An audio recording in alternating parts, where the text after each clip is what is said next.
నెల్లూరు జిల్లా కోవూరు నియోజకవర్గంలో ఇసుక మాఫియా రెచ్చిపోతోంది. విడవలూరు మండలంలో ఆదివారం రాత్రి అక్రమంగా ఇసుక తరలిస్తున్న వారిని గ్రామస్తులు అడ్డుకున్నారు. ముదివర్తి రీచ్ వద్ద ట్రాక్టర్ యజమానులకు గ్రామస్తులకు మధ్య వాగ్వాదం జరిగి స్వల్ప ఉద్రిక్తత చోటు చేసుకుంది. సమాచారం అందుకున్న విడవలూరు పోలీసులు రీచ్లోని జేసీబీ ట్రాక్టర్లను స్వాధీనం చేసుకున్నారు.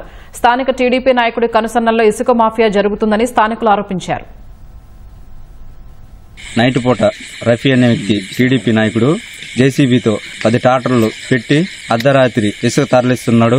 దీన్ని మేము అడిగితే ఇది మా ప్రభుత్వం మమ్మల్ని తిరగబడినట్టు అడుగుతున్నాడు. ఇలాగే అర్జున్ వారి దగ్గర శ్మశానం ఎత్తుకోపోయేదాన్ని కూడా దావ లేకుండా చేశాడు. అక్కడ గుంట్లో పెట్టేసి ఇక్కడ గుంట్లో పెట్టాడు.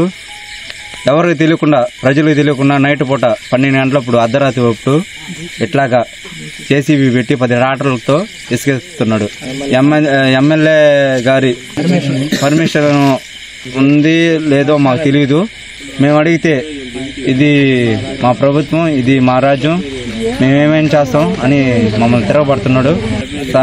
అధికారులందరూ దీనికి న్యాయం చేయాలని కోరుతున్నాం.